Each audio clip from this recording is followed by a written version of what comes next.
दोस्तों, एक बार फिर से आप सभी का स्वागत है आपके अपने YouTube चैनल एडीएस लर्निंग पे। आज हम लोग पॉलिटी का नया पार्ट नीति निर्देशक तत्व पढ़ने वाले हैं। चलिए पढ़ते हैं बच्चों। पहला क्या कह रहा है कि राज्य के नीति निर्देशक तत्व प्रत्यक्षतः किससे जुड़े हुए हैं, तो यह जुड़ा हुआ है लोक कल्याण से। दूसरा है राज्य के नीति निर्देशक तत्वों को संविधान में शामिल करने का मुख्य उद्देश्य क्या है। इसका मुख्य उद्देश्य यह है कि सामाजिक और आर्थिक प्रजातंत्र स्थापित करना। तीसरा है अपने पास क्या कि नीति तत्व संविधान के किस भाग में समाविष्ट किए गए हैं, यह है भाग 4। चौथा है कल्याणकारी राज्य की संकल्पना का समावेश भारत के संविधान में है, कहाँ पे, राज्य के नीति निर्देशक तत्वों में। चलिए जो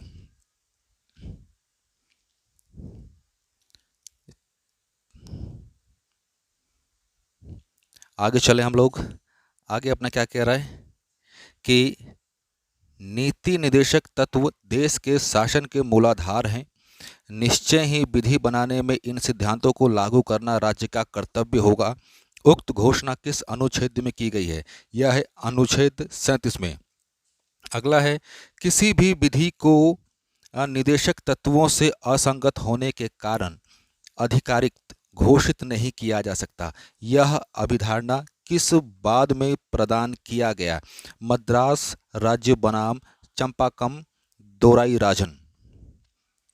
किस अनुच्छेद को निर्देशक तत्वों का मूल मंत्र तथा मर्म माना जाता है, यह है अनुच्छेद 38।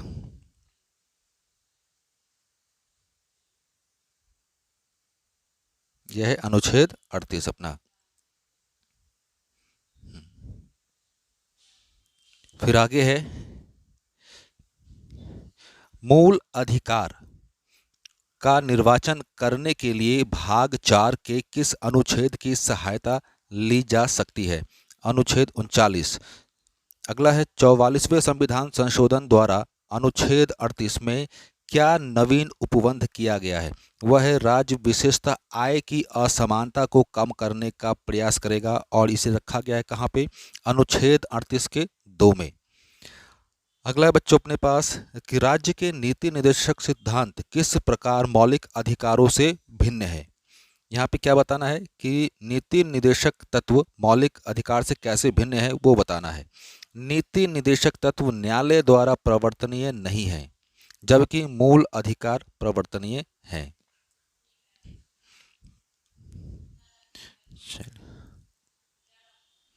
अगला है बच्चों अपने पास, हाँ थोड़ा इसको जूम कर लिया जाए। यह धारणा कि भारत एक कल्याणकारी राज्य है संविधान में किस उपबंध द्वारा सर्वाधिक दर्शित होती है, यह है राज्य के नीति निर्देशक तत्वों द्वारा।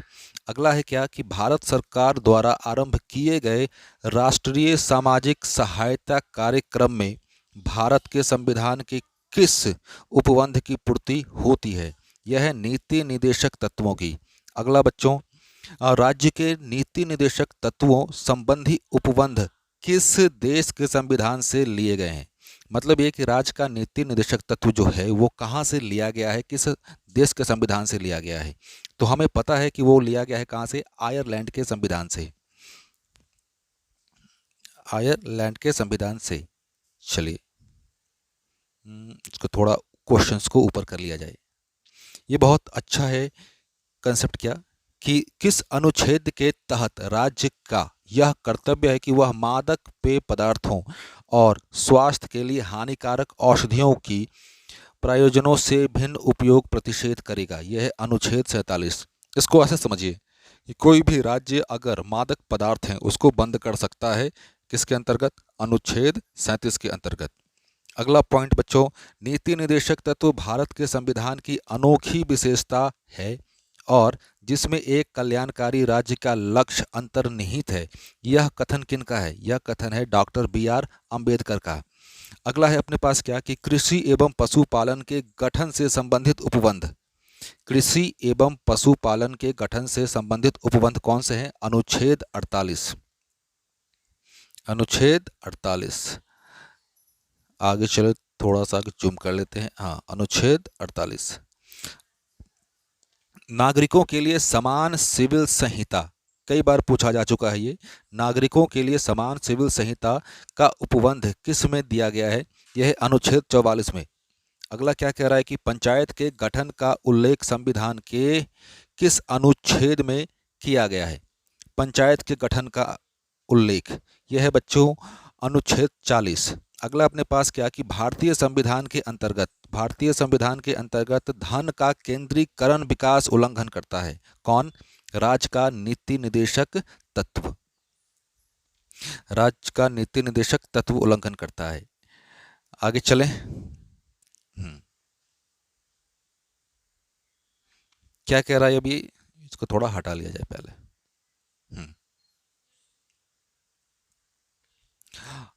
भारत एक कल्याणकारी राज्य होने का विचार पाया जाता है संविधान की प्रस्तावना तथा नीति निर्देशक तत्वों में। अगला बच्चों, पुरुषों तथा महिलाओं दोनों के लिए समान कार्य के लिए समान वेतन हो, यह तत्व उपबंध किस अनुच्छेद में किया गया है? यह है 39 का घ।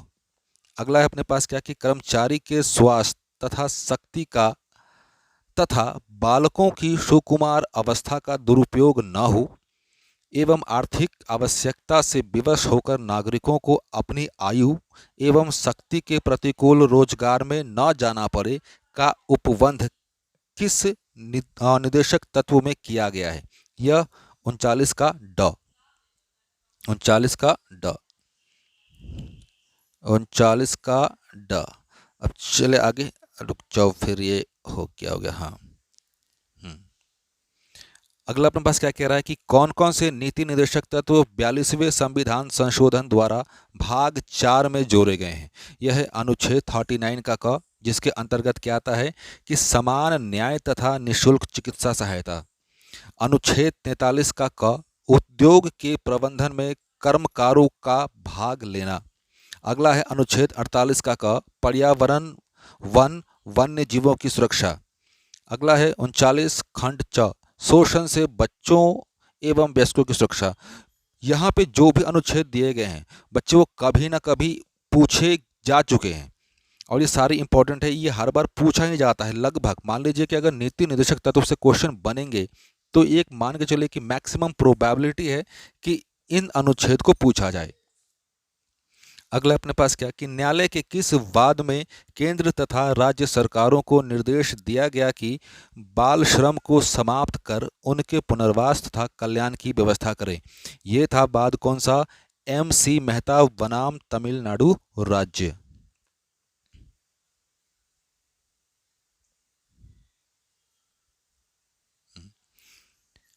अगला है क्या कि उच्चतम न्यायालय के किस वाद में यह निर्णय दिया गया कि केवल अनुच्छेद 39 ख ग में उल्लिखित राज्य के नीति निर्देशक तत्वों को अनुच्छेद 14 एवं 19 में उल्लिखित मूल अधिकारों पर प्राथमिकता संवैधानिक है? यह था मिनर्वा मिल्स वाद 1980। ये भी कभी कभी डेट पूछ लिया जाता है कि मिनर्वा मिल्स वाद कब हुआ था, तो 1980 में। ये भी आपको बच्चों ध्यान रखना है। अगला है कि आपने पास कि संविधान संशोधन द्वारा समाविष्ट निदेशक तत्व एक दृष्टि में, मतलब संविधान संशोधन जो भी हुए हैं निदेशक तत्वों को ध्यान में रखकर वो सारा एक जगह किया गया है। पहला क्या अपने पास कि 44वें संविधान संशोधन अधिनियम कब लागू हुआ? 1978 द्वारा। अनुच्छेद 38(2) राज्य आय की असमानता को कम करेगा तथा प्रतिष्ठा अवसर सुविधाओं की असमानता को समाप्त करेगा। अगला है क्या 46वें संशोधन अधिनियम 2002 द्वारा अनुच्छेद 45 का प्रतिस्थापन 6 वर्ष की आयु के बच्चों की देखरेख एवं शिक्षा संबंधी निवेश करेगा। अगला है 97वें संशोधन अधिनियम 2011 द्वारा अनुच्छेद 43 का ख। इसमें क्या कह रहा है कि सहकारी समितियां, क्या कह रहा है कि सहकारी समितियां के गठन, संचालन, नियंत्रण, प्रबंधन संबंधी निवेश करेगा। अगला बच्चों किस संविधान संशोधन द्वारा अनुच्छेद 39 का ख ग में दिए गए निदेशक तत्वों को मूल अधिकारों पर प्रभावित कर दिया गया? यह था 25वां संशोधन अधिनियम 1971। अगला है क्या कि वह संविधान संशोधन जिसके द्वारा भूतपूर्व राजाओं महाराजाओं का प्रीवी पर्स समाप्त कर दिया गया। तो ये था 26वां। और न्यायालय के किन निदेशक तत्वों को मूल अधिकार का दर्जा प्रदान दिया है? न्यायालय ने किन निदेशक तत्वों को मूल अधिकार का दर्जा प्रदान दिया है? पहला है कि 6 से 14 वर्ष के बच्चों की निःशुल्क तथा अनिवार्य शिक्षा, यह है अनुच्छेद 45 के अधीन। अगला क्वेश्चन बच्चों, किस वाद में यह अभी निर्धारित किया गया कि भाग 3 के उपबंधों का निर्वाचन संविधान की उद्देशिका तथा राज्य के नीति निर्देशक तत्वों के संदर्भों में करना चाहिए? यह था उन्नी कृष्णन बनाम आंध्र प्रदेश राज्य।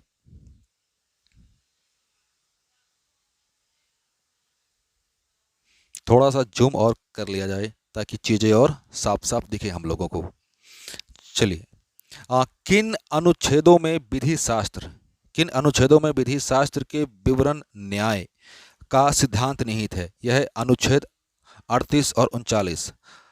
विधि निर्माण की दृष्टि से वितरण न्याय के सिद्धांत से क्या तात्पर्य है? नागरिकों के मध्य आर्थिक विषमता को समाप्त करना। किस अनुच्छेद के अनुसरण में संसद ने समान पारिश्रमिक अधिनियम 1976 पारित किया है? यह है अनुच्छेद 39 39 का घ।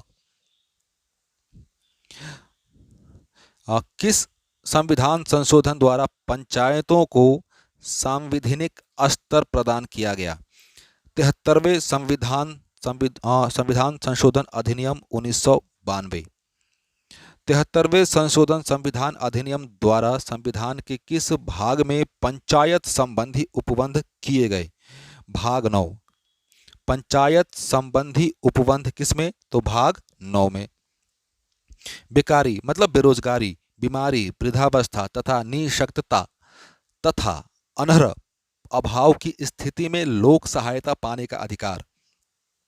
लोक सहायता पाने का अधिकार संबंधी निर्देश किस अनुच्छेद में किया गया है? यह है अनुच्छेद 41। अनुच्छेद 41 में किया गया। आगे चले बच्चों, काम की न्याय संगत तथा मानवोचित दशाओं का और प्रसूति सहायता का उपबंध किस अनुच्छेद में किया गया है? यह है अनुच्छेद 42। इसको याद रखिएगा। ये काम की न्याय संगत वो तो ठीक है, कभी कभी ये भी पूछ लेता है क्या कि प्रसूति सहायता का उपबंध किस अनुच्छेद में किया गया है? तो यह है अनुच्छेद 42। अगला बच्चों, कामकारों के लिए निर्वाह मजदूरी आदि तथा कुटीर उद्योगों को बढ़ावा देने का निर्देश किस अनुच्छेद में किया गया है? तो यह है अनुच्छेद 43। अधोलिखित प्रमुख मामलों में उच्चतम न्यायालय ने समान नागरिक संहिता का पक्ष लिया है। यह कौन सा वाद है? साहबानोवाद 1985, सरला मुगलवाद 1995, पादरी जॉन बेलमट्टोमवाद 2003। और किस अनुच्छेद के तहत राज्य को प्रारंभिक बाल्यावस्था में देखभाल व 6 वर्ष से कम आयु के बच्चों की शिक्षा के लिए प्रयास करने का दायित्व सौंपा गया है? वह है अनुच्छेद 45। अनुसूचित जातियों, जनजातियों तथा अन्य दुर्बल वर्गों के शिक्षा एवं अर्थ संबंधी हितों की अभिवृद्धि तथा सामाजिक अन्याय एवं सभी प्रकार के शोषण से उनकी संरक्षा किए जाने का उपबंध है। अनुच्छेद 46। पोषा आहार स्तर तथा जीवन स्तर ऊंचा करने और लोक स्वास्थ्य सुधार करने का राज्य का कर्तव्य किस अनुच्छेद में उपबंधित है? तो यह है अनुच्छेद 47। गायों तथा बछड़ों और अन्य दुधारू तथा वाहक नस्ल के परीक्षण के लिए उनके वध का प्रतिषेध किस अनुच्छेद में किया गया है? तो यह है अनुच्छेद 48। यह अनुच्छेद 48। अगला है कि राज्य महत्व के स्मारकों स्मारकों, स्थान तथा वस्तुओं का संरक्षण राज्य का अधिकार होगा। यह उपबंध किस अनुच्छेद में किया गया है? तो 49 राज्य द्वारा लोक सेवाओं में न्यायपालिका को कार्यपालिका से पृथक की अपेक्षा किस अनुच्छेद में की गई है? फिर से न्यायपालिका को कार्यपालिका से पृथक अलग करना है तो अनुच्छेद 50। अंतर्राष्ट्रीय शांति तथा सुरक्षा की अभिवृद्धि के लिए किस अनुच्छेद में प्रयास करने के लिए कहा गया है? तो यह अनुच्छेद 51 और राज्य के नीति निर्देशक सिद्धांत एक ऐसा चेक है जो बैंक की सुविधा अनुसार अदा किया जाएगा। यह किसने कहा था? बहुत इंपॉर्टेंट स्टेटमेंट है। यह कहा था केटी शाह ने। किस विद्वान के अनुसार भारतीय संविधान के भाग 3 तथा भाग 4 संविधान की आत्मा है? ये थे ग्रेनविल ऑस्टिन। अनुच्छेद 19 के अधीन युक्तियुक्त निवर्धन निर्धारित करने के लिए किसका महत्व है? निदेशक तत्व द्वारा। मूल अधिकार तथा निदेशक तत्व में विरोध होने की स्थिति में सामंजस्यपूर्ण निर्वाचन का सिद्धांत किस वाद में अभिधारित किया गया? ये था द केरल एजुकेशन बिल। अब यहीं पे अपना सेशन खत्म होता है, लेकिन मैं आपको एक बात बताना चाहूँ। ऊपर में जो भी आपने क्वेश्चंस देखे हैं वो वन लाइनर के फॉर्म में है। किसमें है? वन लाइनर के फॉर्म में। लेकिन जो भी वन लाइनर दिए गए हैं वो क्वेश्चंस के फॉर्मेट में थे और वो कभी ना कभी किसी न किसी एग्जाम में किसी रूप में आए हुए हैं, इसीलिए यहाँ पे इनको इंक्लूड किया गया है। तो मैं आशा करता हूँ कि आपको चीज़ें समझ आ रही होंगी, अच्छी लग रही होंगी। अपना कमेंट के माध्यम से फीडबैक बताएं ताकि मुझे भी पता चले और मैं उसके अकॉर्डिंग चीज़ों को फिर आपके सामने लेकर आऊँ।